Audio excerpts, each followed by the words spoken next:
산부 예배 나온 여러분들을 하나님께서 코로나로부터 꼭 지켜주시기를 바랍니다.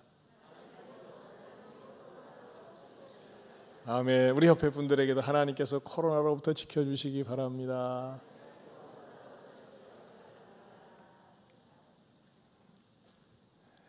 에티오피아 내시가 성공적으로 신앙생활에 복을 받을 수 있었던 그 비결은 한 가지 요인이 아니라 여러 가지 복합적인 요인이 있다고 말씀드렸습니다.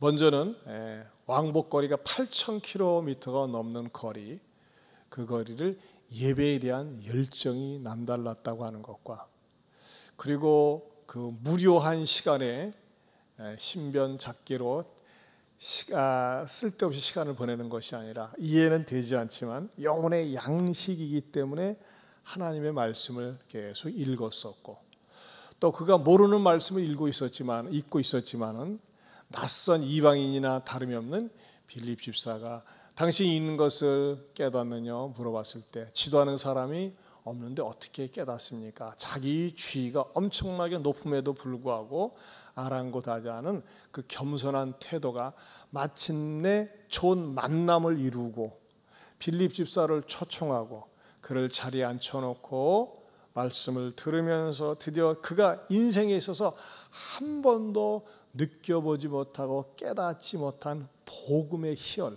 기쁨을 맛보았다고 말씀을 드렸습니다. 오늘은 사도행전 강의 133번째가 되겠습니다. 오늘 제목이 누구를 가리킴이냐, 이런 제목이 되겠습니다.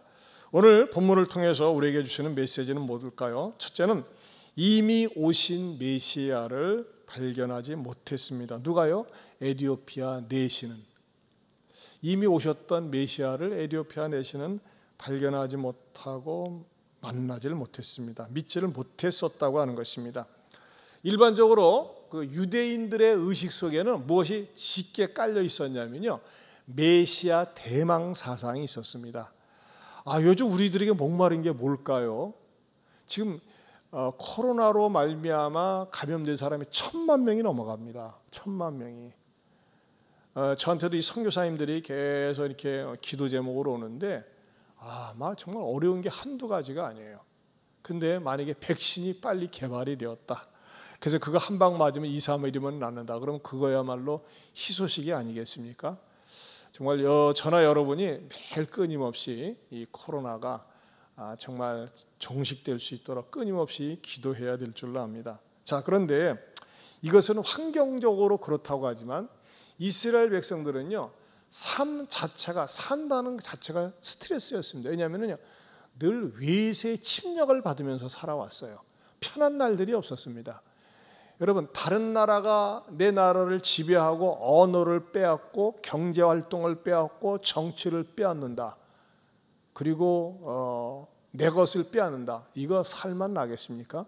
이스라엘 백성들은 그런 세월들을 너무나 오랫동안 강대국들이 번갈아 침략을 하면서 그렇게 살았습니다. 왜 그랬느냐? 이스라엘은 나라가 있잖아요, 동서방의 유통지역이에요. 통로예요, 통로. 그러다 보니까는 누가 거기를 차지하고 있느냐에 따라서 강국이 될 수도 있는데, 이스라엘 나라는 그 요충지에 있으면서 그만큼 침략을 받았고, 또 무엇보다도 역사적인 관점에서 끊임없는 불순종 때문에 하나님 앞에 끊임없이 매를 맞고 징계를 받아왔습니다.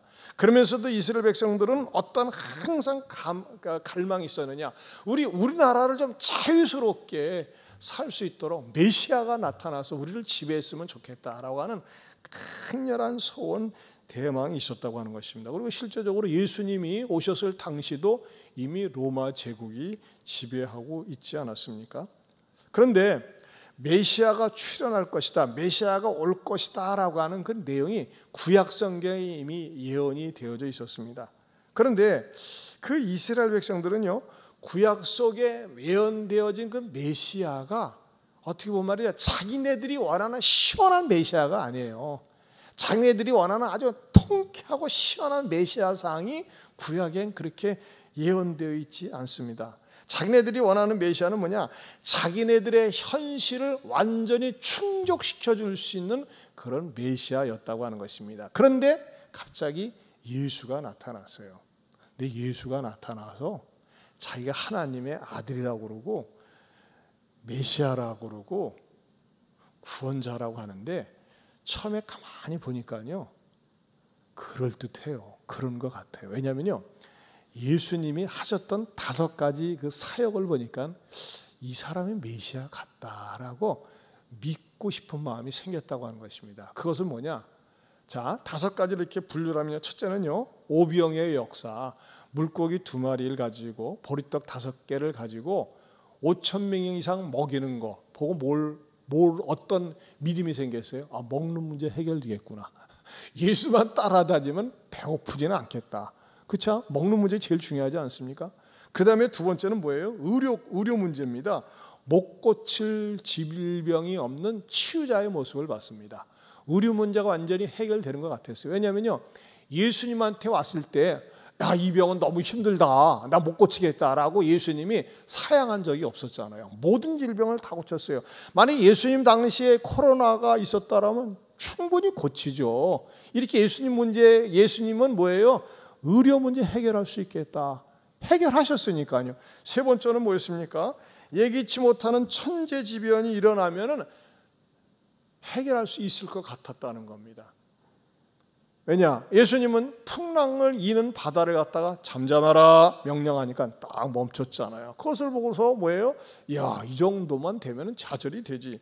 그리고 4번째는 사람들에게 아주 감성적으로 자극을 주고 흥분시키는 사건이 있었어요. 그 뭐냐? 예수님께서 나귀를 타고 예루살렘 성을 입성할 때 길바닥에다가 감람나무를 잎사귀를 깔고 옷을 벗어서 깔았어요. 여러분들이 대통령이 오고 누가 좋은 위대한 사람이 온다고 하는데 이거 벗어가지고서 깔아서 받고 가세요 할 정도로 그렇게 흥분이 되고 감동되겠습니까?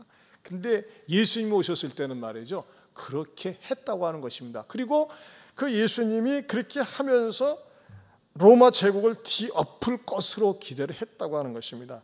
그리고 또 뭡니까? 5번째는 무엇보다도 무덤에서 죽은 사람 앞에서 명령하는 것을 보고, 야, 이 죽음도 다스리네 라고 하는 희망을 가질 수 있었어요. 그런데 예수님은 어떻게 되는 겁니까? 세상에 그 사람들의 이런 기대를 저버리고 종교 지도자들의 모함과 시기에 의해서 아주 무력하게 죽어가는 거예요. 그리고 사형 언도를 받고 십자가에 매달려서 죽었습니다. 그것을 듣고서 그들이 기대했던 메시아 대망 사상이 완전히 무너지고 예수는 사기꾼이다 그렇게 믿어요. 지금도요, 이스라엘 사람들은 메시아가 안 왔다고 생각을 한다니까요. 안 왔다고 그래요. 지금도 많은 유대인들이. 그런데 그 예수가 죽은 지 3일 만에 부활하셨어요. 유대인들은 어떤 메시아 대망 사상을 가진 겁니까? 자기 나라, 자기 민족을 구원하고 영원히 아름답고 멋지게 통치해주고 다스릴 메시아였어요. 그러나 성경의 메시아는요, 이스라엘이라는 나라를 도구로 쓰시고 문화의 옷을 입고 이스라엘에 오신 것이고, 예수님 만왕의 왕으로 모든 인류의 영적인 왕으로 오신 것입니다. 근데 그것을 깨닫지 못하고 자기네들이 사는 것이 너무나 깝깝하고 깝깝하니까 이러한 이 어둠 속에서 이 굴레에서 해방시켜줄 메시아로만, 정치적인 메시아로만, 인간적인 메시아로만 생각했다고 하는 것입니다. 그런데 놀라운 사실은 그 메시아가 어떤 일을 일으킨 거예요? 죽음을 정복하고 3일 만에 부활하셨고, 성령님이 예루살렘 교회에 강림하시면서 교회가 탄생을 했어요. 그리고 그 소식을 듣고 에디오피아 내시가 머나먼 길을 떠나서 예루살렘에 와서 예배를 드리고 가는 것입니다. 그러나 여전히 에디오피아 내시에게는 메시아가 오지 않았어요. 예수님을 못 만났잖아요. 그리고 구약 성경을 읽고 있었고 빌립 집사를 초청해서 성경을 읽고 있는데, 성경을 읽는데 그 내용이 너무 아픈 거야. 아프고 그 다음에 이해를 못하겠어요. 그게 바로 오늘 여러분에게 전할 메시지입니다. 그 오늘 본문 내용을, 이사야서를 요약하면 뭡니까? 첫 번째는 왜 도살자에게 가는 양과 같이 끌렸는가? 왜 도살자에게 가는 양과 같이 끌렸는가? 도살자 이름만 들어도 무섭지 않습니까? 그 다음에 두 번째는 왜 털 깎는 자 앞에 있는 어린 양 같은가? 오늘 그냥 본문에 나와 있는 것을 제가 다시 요약을 한 겁니다. 그 다음에 세 번째, 그렇게 굴욕을 당하였는데도 변호도 받지 못하고 불리한 재판을 받게 되었는가? 네 번째, 왜 그렇게 그의 생명이 억울하게 빼앗겼단 말인가? 아무리 자기 나름대로도 그래도 지식이 있는 사람이고 나름대로 배운 사람인데 뭔 말인지 모르고 그냥 슬프고 아프기만 한 것입니다. 그러다가 빌립 집사를 만나가지고 그가 이 내용을 쭉 풀어주면서 딱 눈이 열리고 귀가 열리면서 희열을 맛보고 기쁨을 맛봅니다. 그게 뭡니까? 두 번째로 예언의 신비가 풀린다는 것입니다. 예언의 신비가 풀려요. 자, 그 빌립 집사를 수레에 앉혀놓고 성경을 풀어주면서 예언이 풀리는데, 다시 우리가 성경은 본문에 가서 보면 32절에 읽는 성경 구절은 이것이니 일렀을 때 그가 누구에게로? 도살자에게로. 도살자에다 줄을 쳐보세요. 도살자 언어 자체는 말이로 도륙하는 거, 없애버리는 자 아니겠습니까? 살인하는 자. 근데 여기서는 이 도살자인데, 여러분 1차적으로 도살자는 누굽니까? 예수님을 고문하고 채찍질하고 십자가에 못 박은 로마 병정들이었습니다. 그런데 예수님은 이 도살자에게 인정사정 없이 매맞으면서 끌려가는 것입니다. 자, 이것을 영적으로 풀이하면요, 엄밀한 의미에서 도살자는 누굴까요? 죄가 도살자입니다. 예수님은요, 죄가 전혀 없으신 분이고 죄를 알지도 못하는 분인데 왜 그렇게 고난을 당하고 채찍에 맞으시고 고통을 당했다고 그랬어요? 우리의 죄 때문이라고 그랬습니다. 죄 때문에 도살자에게 끌려가셨다고 하는 것입니다. 그 죄가, 우리의 죄가, 내가 지은 죄가 예수님을 잔인하게 때리게 했고 침을 받게 했고 예수님을 갖다가 십자가에 못 박도록 했다고 하는 것입니다. 누구를요? 죄를 짓지도 않고 죄를 알지도 못하는 예수님을 그 죄가 그렇게 했다고 하는 것입니다. 자, 그런데 좀 궁금한 게 있어요. 또 뭐가 궁금하냐? 다시 32절은 그가 도살자에게로 가는 양과 같이 끌려갔고 털 깎는 자 앞에는 어린 양이 조용함과 같이 그의 입을 열지 아니하였도다 그랬어요. 여러분 이거 상상을 한번 해보세요. 어린 양이 있는데 이제 양은 시간이 지나면 이게 털이 이렇게 수북하지 않습니까? 그러면은 그 목자가 털을 깎아줄 때 털을 이렇게 싹 밀어줄 때 시원하겠어요? 징그럽겠어요? 시원합니다. 얼마나 시원하겠어요? 덥수룩한 머리 깎을 때 시원한 것처럼 시원함을 느끼죠. 그러면 그 어린 양이 털을 깎을 때 얼마나 좋겠어요. 그러니까 잠잠히 말없이 있지 않겠습니까? 그런데 여기서 예수님이 끌려가는 것은 누구에게 끌려가는? 목자에게 끌려가는 것이 아니라 도살자에게 끌려가는 거예요. 여러분, 짐승도 본능이 있어요. 본능. 여러분, 돼지나 소나 양이나, 아니 양 말고 개나 그런 그 잡는 사람들 보면요, 짐승들 끌려갈 때 소 같은 경우 막 울고 막 돼지는 난리치고 개들은 막 이리저리 뛰고. 여러분, 닭 잡으려고 해보세요. 닭 잡으려고 할 때 닭이 만만하게 나 잡아잡시오 꼬꼬꼬꼬 하면서 내가 기다려서 그럽니까? 닭도 알고 도망다녀요. 그런데 만약에 예수님이 이럴 수 있잖아요. 예수님 자신이 죄가 없으시고 무죄하기 때문에 예수님 자신이 끌려가면서 왜 나를 끌고 가느냐, 나는 억울하다, 나는 죄가 없는데 왜 나를 끌고 가느냐 하면서 막 예수님이 소리를 지른다든지, 또는 예수님 12제자가 있으니까 왜 너희들은 가만히 있냐 하면서 말이죠, 너희들도 반항하고 저항해야 되는 거 아니냐, 나는 억울하게 끌려가는 거니까 하면서 말이죠, 예수님이 충동질하고 예수님 자신도 말이죠 막 소리 지르고 저항을 했다면은 어떻게 됐을까요? 그건 꼴불견의 죽음이 되고 그것은 반항의 제물이 됩니다. 그러나 예수님은 도살자에게 끌려가는 양이지만 마치 털 깎는 자 앞에 잠잠히 입을 열지 않고 가신 이유는 왜 그랬을까요? 그것은 예수님이 완전한 흠없는 희생 제물이 되기 위해서 그랬다고 하는 것입니다. 하나도 흠이 없는 거룩한 희생 제물이 되기 위해서 모든 것을 참고 감내하시면서 예수님은 묵묵히 그 희생 제물의 양으로 가셨다고 하는 것이죠. 또 하나 33절에 보면요, 그가 뭐 했을 때? 굴욕을 당했을 때. 거기다 줄을 치세요. 굴욕을 당했을 때. 여러분, 예수님처럼 굴욕을 당하신 분이 없습니다. 모욕을 당한 분이 없습니다. 일반적으로요, 누구를 갖다가 사형에 처한다고 사형 선고를 했을 때 그가 사형 당할 때는 당할 망정 그 사형 당하는 사람에 대해서 고문하거나 괴롭히거나 비참하게 만들지 않습니다. 사형당 어차피 죽는 목숨이니까 그냥 내버려둬요. 심지어는 잘 먹이고 그러거든요. 그러나 이상하게 예수님은 말이죠, 사형 당하기 전까지 온갖 모욕을 예수님께 쏟아부었고, 심지어 시장 잡배들은 말이죠, 예수님에게다가 침을 뱉고 몽둥이로 갖다 내리치질 않았는가, 40에 하나 감한 매를 때리지 않았는가. 심지어 성경 복음서에 보면 그런 게 있어요. 예수님에게 두 눈을 가리고서 막대기로 후려치면서 누가 너 때렸냐? 한번 알아맞혀봐라 할 정도로 예수님을 너무너무 잔인하게 그렇게 멸시천대를 했다고 하는 것입니다. 이런 굴욕을 당하셨어요. 그러면서 또 예수님은 어땠습니까? 33절에 보면 공정한 재판도 받지 못했다 그랬어요.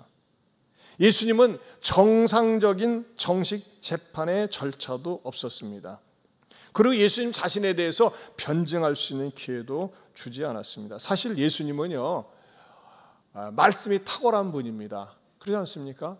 예수님은 가르치는 사역을 하셨습니다. 그리고 말씀을 전할 때 그 말씀이 얼마나 탁월한지 권세 있는 자의 말과 같았다 그랬어요. 그럼 예수님 자신은요, 예수님 자신의 무죄성에 대해서 얼마든지 탁월한 논리를 가지고서 자신을 변증할 수 있었고 말씀할 수 있었다고 하는 것입니다. 그러나 예수님 자신은 자신의 무죄성에 대해서 단 한마디도 말씀하지 않고 모든 부당한 것을 다 당했다고 하는 것입니다. 왜 그랬을까요? 예수님이 완전한 속죄 제물이 되기 위해서 그랬다고 하는 것입니다. 완전한 속죄 제물. 그래야지만이 모든 사람의 죄를 대신 담당할 수 있었기 때문입니다. 그리고 마침내 악한 자들에 의해서 생명이 빼앗김을 받았습니다. 자, 이 에디오피아 내시는 이 내용의 주인공이 이게 이사야를 가르칩니까? 아니면 누구를 가르칩니까? 이렇게 물어봤을 때 이것은 바로 예수님을 가리킨다고 하면서 복음을 전했는데, 이 빌립 집사가 이 이사야를 설명할 당시는 이사야가 700년 전에 예언했던 것입니다. 700년 전에. 여러분 70년도 오래되는데 700년 전이면 까마득한 옛날 이야기입니다. 근데 700년 전에 예언했던 이 내용을 가지고 빌립 집사가 풀어서 설명을 하는데 그의 가슴이 벅차오릅니다. 빌립 집사의 내용을 들으면서 어떤 생각이 들어왔겠습니까? 아니, 하나님이 나 같은 것이 무엇이간데 나를 얼마나 귀하게 보시길래 나에게 이렇게 은혜를 베푸시는가. 여러분, 이 에디오피아 내시에 있어서 오늘 본문에 있어서 가장 클라이맥스가 뭡니까? 35절입니다. 35절 시작. 빌립이 입을 열어 이 글에서 시작하여 예수를 가르쳐 뭐하니? 복음을 전하니. 복음을 듣게 되었다고 하는 것입니다. 그리고 다음 시간에 말씀드리겠지만 그는 마침내 세례를 받게 됩니다. 이 내시에게 있어서 복음은 무엇일까요? 원래 구약적인 환경과 구약적인 배경에 의하면요, 이 사람은 하나님께 제한을 받는 사람입니다. 하나님 앞에 나올 수가 없어요. 시스템상으로. 어디에 나와 있느냐? 신명기 23장 1절에 이렇게 나와 있습니다. 같이 보겠습니다. 고환이 상한 자나 음경이 잘린 자는 여호와의 총회에 들어오지 못하리라. 이 사람은 거세된 사람입니다. 내시입니다. 한마디 내시는 뭡니까? 남성으로서의 신체의 가장 중요한 부분 가운데 하나가 잘려졌어요. 그래서 하나님은요, 구약시대 때는 하나님의 총회에 들어오지 말라 그렇게 말씀하신 적이 있어요. 자, 내시는 말이죠, 저는 이 말씀 묵상할 때 그런 생각합니다. 굉장히 상처를 받았을 것 같아요. 이분이 선천적인 내시 고자였는지 후천적인 고자였는지 모르지만 가장 중요한 신체적인 장애를 가지고 있습니다. 여러분, 우리 주변엔 그런 사람들이 없습니다만 이런 사람들이 얼마나 멸시하고 천대합니까? 또 무슨 낙이 있었겠습니까? 결혼을 할 수가 있습니까? 자녀가 있습니까? 뒤에서 얼마나 수근수근 됐겠어요. 만약에 돈이 있다고 해도 저 사람 넷이야, 저 사람 고자야, 얼마나 사람들이 손가락질했겠어요. 그런데 이 내시가 말이죠, 자기의 이 신체적인 결정적인 장애를 만회할 수 있는 가장 좋은 자리가 뭐였을까요? 권력의 자리였겠다고 생각을 합니다. 왜냐? 높은 주여름 뒤에서 말 함부로 못하잖아요. 잘못하면 죽어요. 말 함부로 하다가 말 돌아다니면. 그러지 않았겠어요? 고대 사회에 있어서. 그래서 그가 최고 이디오피아의 권력자 가운데 하나, 모든 국고를 맡은 사람이 되지 않았습니까? 자, 권력을 맡아내는데도 불구하고 인생이 허전합니다. 하나님을 믿는데도 허전한 거예요. 그런데 오늘 바로 이 빌립 집사를 통해서 복음을 듣고 보니까는, 도살자에게 끌려가는 양 같은 자, 굴욕을 당하면서도 공정한 재판을 받지 못했던 이분이 바로 구세주요 메시아였구나. 그리고 더 나아가서는 이분이 나를 위해서도 나같이 신체적인 결함이 있고 하나님의 총회에 하나님 앞에 나올 수 없는 자도 구원해 주셨구나 하는 것을 깨닫게 된다고 하는 것입니다. 그러면서 그는 다시 한번 감격을 합니다. 하나님이 나 같은 자를 버리지 않았구나. 율법적인 오해가 풀리는 거예요. 율법적인 오해가. 나 같은 자는 하나님의 총회에 하나님 앞에 감히 설 수가 없는데 하나님은 나 같은 자도 사랑하시는구나. 이 율법적인 오해가 어디서 풀립니까? 이사야 56장 3절입니다. 같이 읽어보겠습니다. 시작. 그의 백성 중에서 반드시 갈라내시리라 하지 말며 고자도 말하기를 나는 마른 나무라 하지 말라. 여러분, 이 고자였던 내시는 어떤 삶을 살았습니까? 마른 나무와 같은 삶을 살았습니다. 내 인생이 말라 있어요. 마른 나무 인생은 뭡니까? 결혼할 수도 없고 생산의 능력도 없고 마른 나무와 같은 인생은 뭘까요? 희망이 없는 인생입니다. 자, 그런데 이 내시에게 복음이 들어가면서 복음 속에서 예수님을 발견하니까는 마른 나무 인생이 어떤 인생이 됐을까요? 생명나무가 된 것입니다. 죽은 내 몸뚱아리, 영혼도 죽었고 마음도 죽었고 나름대로 하나님을 믿었는데 나에게 생명의 복음이 없었는데 이 복음을 들으니까는 예수님을 발견하게 되었고 마른 나무 같은 내 인생이 생명나무가 되었다고 하는 것입니다. 이것 때문에 이 내시는 얼마나 가슴이 벅찼겠습니까? 내 나름대로 하나님을 열심히 믿었어도 그렇잖아요. 이 사람처럼 열심히 어디 있어요? 나는 마른 나무예요. 그야말로 이 에티오피아 내시는 패시브 액티브한 삶을 살았지만 여전히 율법적인 규례에 묶여져 있었다고 하는 것입니다. 그런데 하나님께서 빌립 집사를 보내가지고 복음을 듣게 해주시는 거예요. 이 복음을 들으니까는 마른 나무 내 인생이 생명나무 인생이 되었습니다. 그래서 찬송이 터져 나옵니다. 어떤 찬송이 터져 나왔을까요? 이 찬송이 터져 나왔을 것 같아요. 310장.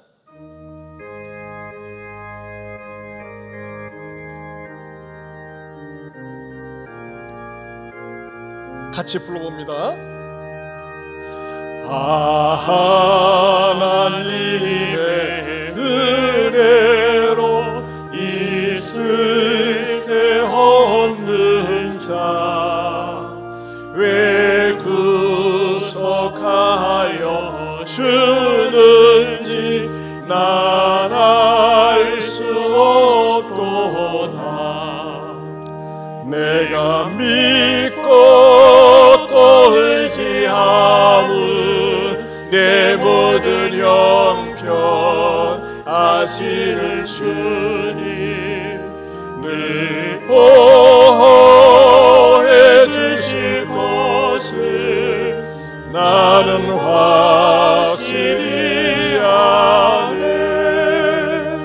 왜 내게 구세 믿음과 또 복음 주 주셔서 내 마음이 항상 편한지 난 알 수 없도다.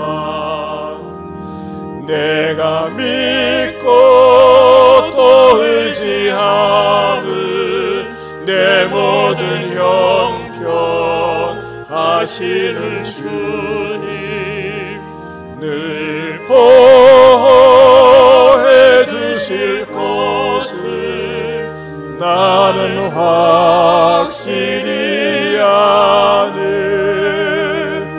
왜 내게 성령 주셔서 내 마음 감동해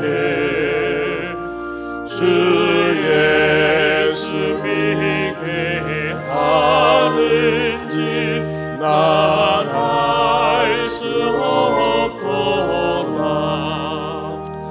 내가 믿고 또 의지함은 내 모든 형편 하시는 주님 늘 보호해 주실 것을 나는 확실히 아네.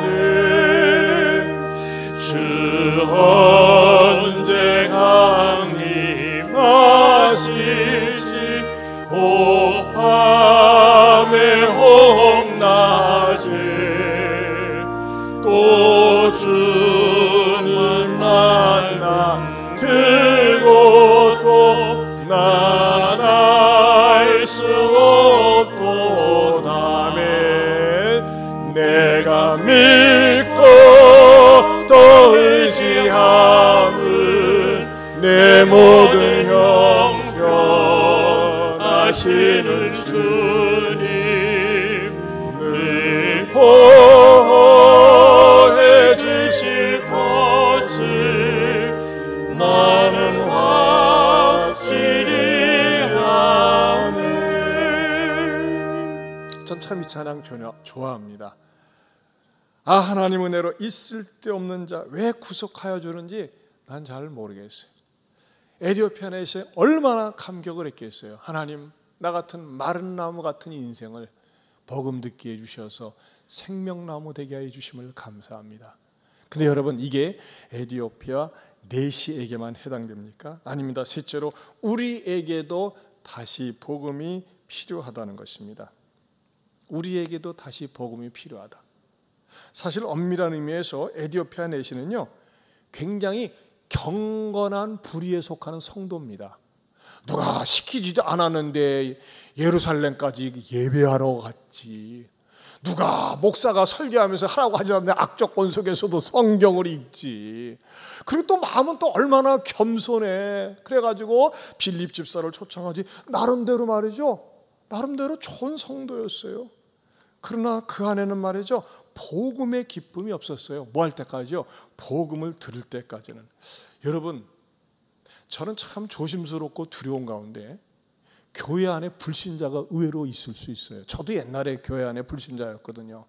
교회는 오래 다녀요. 모태신앙이라고 그래요. 직분을 맡았어요. 그런데 복음이 없어요. 복음에 대한 확신이 없어요. 복음의 기쁨이 없는 사람들이 의외로 있다고 하는 것입니다.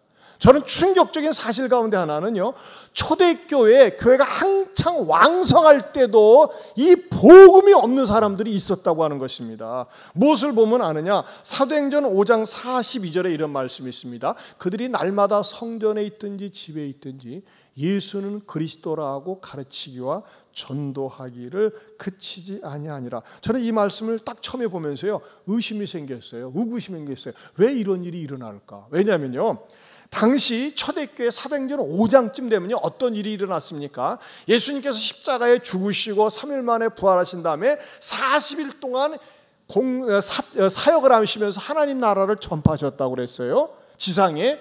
그리고 승천하셨어요. 승천하신 다음에 바로 얼마 지나지 않아서 성령님을 보내주셔가지고 말이죠, 성령이 강림하면서 120명의 성도들에게 방언이 터지니까 사람들이 이게 뭔 일이야, 이게 무슨 일이야 하면서 말이죠, 막 난리칠 때 베드로가 일어서서 이것은 우리가 술 취한 것이 아니라 구약 성경이 예언된 것이 응한 것이고, 그러면서 십자가와 부활을 증거할 때 사람들이 그 메시지를 듣고 3,000명이 회개를 했어요. 그리고 안진뱅이 40년 동안 그 예루살렘 미문의 성전에 앉아있던 안진뱅이를 고친 사건으로 해서 5,000명이 주님께로 돌아옵니다. 여러분, 이것은요 막 굉장히 대도시에서 있었던 일이 아닙니다. 예루살렘 도시가 보면 익산 정도도 안 돼요. 그리 크지 않습니다. 그러면요 아마 그 바닥에서요 예수에 대해서 모르는 사람이 없을 거고, 그 분위기를 모르는 사람이 없을 거고, 예수님에 대해서 다 도배가 되었을 것입니다. 그런데도 불구하고 어떤 현상이 있어요? 예수는 그리스도인지를 모르는 거예요. 예수는 예수야.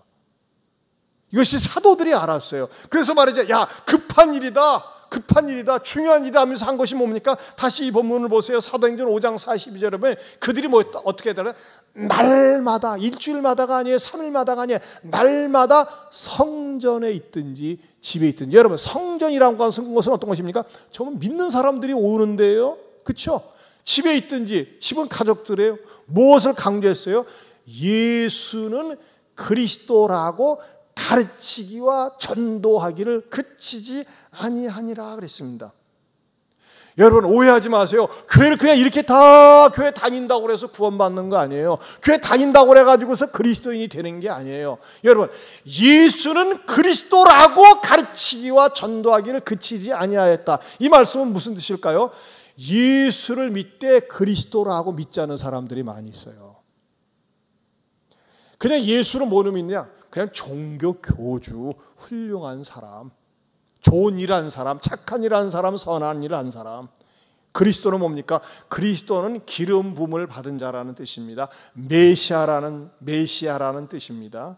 구약시대 때는요 왕이나 선지자나 제사장들에게 기름을 부었어요. 그런데 예수님은 말이죠, 왕과 제사장과 선지자 세 가지 직분을 감당하실 수 있는 분으로 오셨어요. 근데 여러분, 무엇에 대한 메시아라는 겁니까? 무엇에 대한 메시아? 이스라엘 사람들은요 지역적으로 우리 조국을 해방시켜줄, 이스라엘을 해방시켜줄 정치적인 메시아를 갈망했어요. 그러나 예수는 그리스도라는 말은 어떤 의미가 있는 겁니까? 모든 인류를 구원할 수 있는 메시아예요. 그럼 모든 인류를 어디로부터 구원하느냐 이겁니다. 어디로? 죄로부터 구원하는 겁니다. 모든 사람이 죄를 지었으므로 하나님께 이르지 못해요. 하나님의 영광에 이르지 못해요. 그리고 죄 가운데 태어나서 죄 가운데 살다가 죄 가운데 죽을 운명이 모든 인간에게 주어졌는데, 이 죄로부터 구원해 주실 수 있는 유일하신 하나님의 아들 예수님을 보내주셨는데, 예수님을 뭐로 보내주셨어요? 그리스도로 보내주신 거예요. 이 땅의 어느 인간에게도 그 사람을 그리스도라고 붙여준 사람이 없어요. 예수님만이 그리스도인데 사람들은 여전히 예수님을 그냥 예수로만 알고 있는 거예요. 그러나 예수님은 그리스도이십니다. 무엇으로부터? 죄로부터 구원해 주시는 거예요. 사실 저는 모태신앙입니다. 어려서부터 교회를 한 번도 떠나본 적이 없어요. 근데 교회 다니면서도 교인 처치고 교회 활동도 많이 하고 봉사도 많이 하고 하는데 말이죠, 안 믿어지는 거예요. 내가 믿으려고 노력을 해도 안 믿어지고 계속 의심만 생기는 거야. 그러다가 어느 집회에 가서 말씀을 듣는 가운데 말씀을 통해서, 야, 예수님이 나를 정말 죄로부터 구원해 주실 수 있고 구원해 주신 그리스도이시구나, 구원자이시구나, 제가 믿게 되었고 믿어지게 되었다고 하는 것입니다.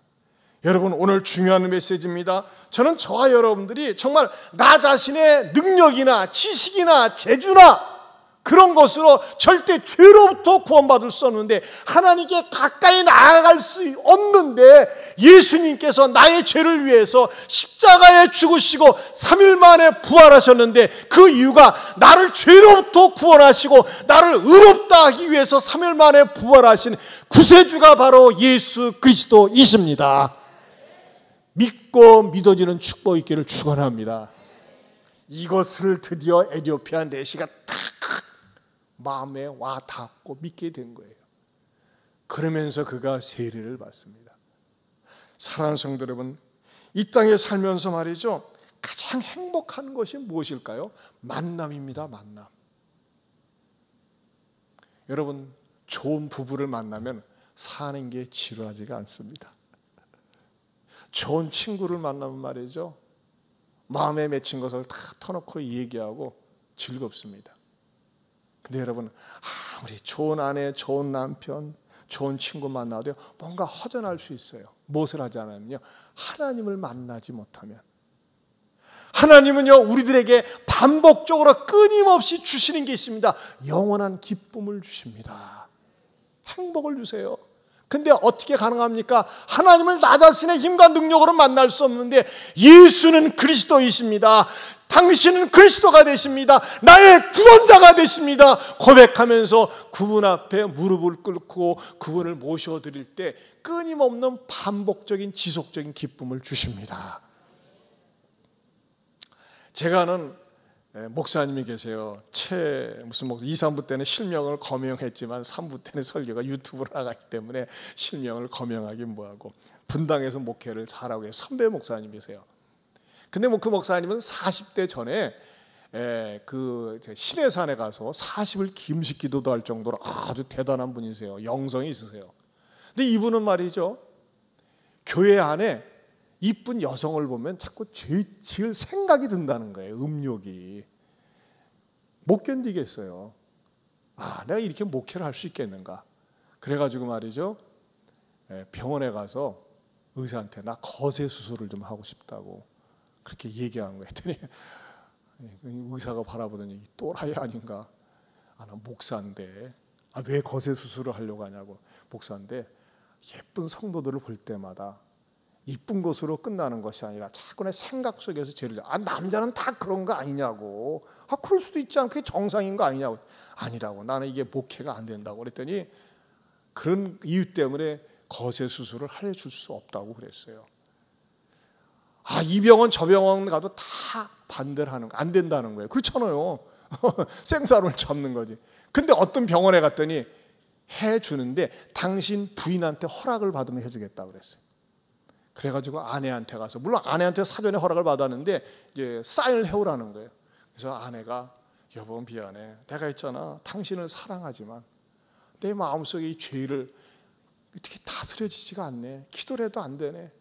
그래가지고 그 짝하니까 부인이 말이죠. 어떻게 했어요? 내 남편이 거세 수술하는 것을 허락함 해가지고 사인하고, 그래서 그 허락받고서 거세 수술을 했어요. 목사, 고자 목사입니다. 유명합니다. 여러분, 제가 여러분에게 오늘 메시지 마지막에 이 예화를 들은 거가 다 같이 거세합시다, 그 의미로 하는 게 아닙니다. 이분은 어떤 마음으로 정말 주님만 사랑하고 싶은 거예요. 자기의 삶 속에, 의식 속에 항상 우리 주님 예수님, 왜 나 같은 인간을 죄로부터 구원해 주시고 하나님의 자녀 삼아 주시고 더군다나 목사로 삼아 주셨는데, 내 생각 속에 불순물이나 더러운 것이나 인간적인 것이 도무지 끼지 않기를 원하는 그런 간절한 마음으로 했어요. 근데 놀랍게도 말이죠, 제가 어디 외국을 갈 기회가 있었는데 총회에서 그 목사님이 내 옆자리에 앉았어. 제가 궁금하잖아. 하도 유명한 목사님. 목사님 영광입니다. 목사님, 전에 제가 글로써 그런 바르는데 목사님 사실입니까? 사실이야. 왜 보여줘? 그렇더라고요. 아니요 목사님, 대단하십니다. 존경스럽습니다. 이렇게 얘기하고 마친 적이 있어요. 저는 거기서 참, 이분이 얼마나 예수님을 사랑하면은 불편하지 않겠어요? 힘들지 않겠어요? 그런데도 불구하고 과감하게 결단을 내리고 정말 내 구주 예수님만을 사랑하고 자랑하고 싶은 일편단심에 그랬다고 하는 것입니다. 여러분, 저는요, 저와 여러분들이, 우리는 말이죠, 에티오피아 내시는 그런 온갖 여러 가지 과정을 밟으면서 복음을 듣게 되는데, 우리는 얼마나 좋은 환경 속에서 복음을 듣습니까? 그러나 오늘 메시지에 궁극적으로 여러분에게 말씀드리고 싶은 건 뭡니까? 정말 예수는 그리스도다. 예수님은 나의 구원자다. 예수님은 나의 메시아다. 이 예수님이 나를 죄로부터 구원해 주시고 지옥 심판으로부터 구원해 주시고 그 예수님이 나의 영생을 주시고 천국을 주신 그 주님을 늘 사랑하고 자랑하고 선포하며 살 수 있기를 주님의 이름으로 축원합니다. 축원합니다. 우리 찬양 한번 부릅시다.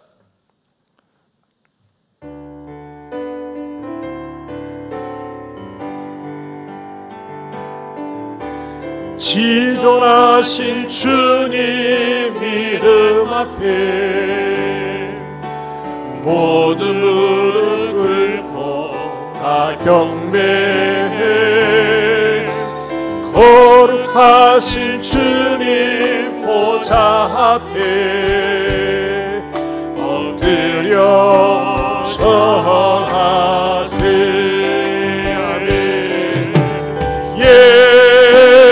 예수는 그리스도 예수는 주 하나님의 영으로 경배 드리리. 예수는 그리스도 예수는 주 하나님의 영으로 경배 드리리. 우리 다같이 일어서서 예수는 그리스도 예수는 그리스도 아멘. 예수는 주 하나님의 영으로 경배 드리리. 우리 두 손 들고 예수는 그리스도 예수는 주 하나님의 영으로 경배 드리리. 다시 한번 예수는 그리스도 예수는 그리스도 예수는 주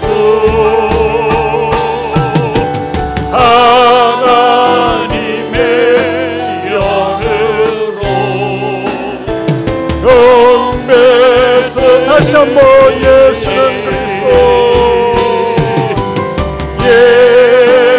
예수는 그리스도 예수는 주 하나님의 영으로 경배 드리리. 사랑하는 성도 여러분, 웬 은혜요 웬 축복입니까? 에티오피아 내시는 4,000km가 넘는 그 예루살렘을 향해서 예배드리고 4,000km를 오다가 복음을 들었습니다. 우리는 말이죠, 나 같은 곳, 하나님 마른 나무와 같은 나 아닙니까? 그대로 내버려 뒀다면 교만해서 이기심 때문에 건방짐 때문에 복음 외면하고 마른 나무 같은 인생을 살 수밖에 없을 터인데 나에게 누군가를 통해서 복음을 들려주시고 생명 되신 예수님을 믿게 해주셨습니다. 예수는 그리스도가 되십니다. 예수님은 구원자가 되십니다. 메시아가 되십니다. 우리 하나님 앞에 감사하는 기도합시다. 주님, 예수님 사랑하고 자랑하며 살겠습니다. 높이며 살겠습니다. 우리 한번 주여 한번 부르고 예수님을 사랑하고 자랑하겠다고 하는 선언적인 기도를 하십시다. 주여 하나님 아버지 감사합니다. 고맙습니다. 아버지 하나님 예수님을 사랑하고 자랑하며 살기 원합니다. 성령님 함께 하시옵소서. 아버지 하나님이여, 아버지 하나님이여, 참으로 나 같은 마른 나무와 같은 내 인생에 예수님 믿게 하시면 감사합니다. 이 예수님을 사랑하고 자랑하며 살겠습니다. 복된 삶 기쁩니다. 하나님의 은혜가 넘치는 삶을 살 수 있도록 축복하여 주옵소서. 통일과 자비를 베풀어 주옵소서. 아버지여 정말 하나님 아버지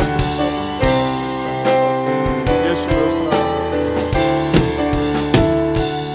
하나님 아버지, 내 인생은 마른 나무와 같았습니다. 그러나 주님, 웬 은혜요 웬 사랑입니까? 복음을 듣게 하시고 예수를 믿음으로 말미암아 내 안에 항상 생명이 자랄 수 있도록 은혜 주심을 감사합니다. 늘 존귀하신 예수님, 그리스도가 되시는 예수님, 메시아 구원자 되시는 예수님을 사랑하고 자랑하며 사는 저희들 되게 하여 주시옵소서. 이걸 돌아올 때 다음 주일은 맥주 감사주일로 지키는데 이 믿음을 가지고 지킨 것에 대해서 감사할 수 있는 저희들 되게 하여 주옵소서. 이제는 우리 주 예수 그리스도의 은혜와 하나님 아버지의 변함이 없는 사랑과 성령님의 감화 감동 교통하심의 은혜가 예수는 그리스도라고 고백하고 선언하고 자랑하며 살겠노라고 마음에 다짐하는 이 안의 성도들과 온라인으로 드리는 모든 분들 위해, 유튜브를 듣는 모든 분들 위해 영원토록 함께 있을지어다. 아멘.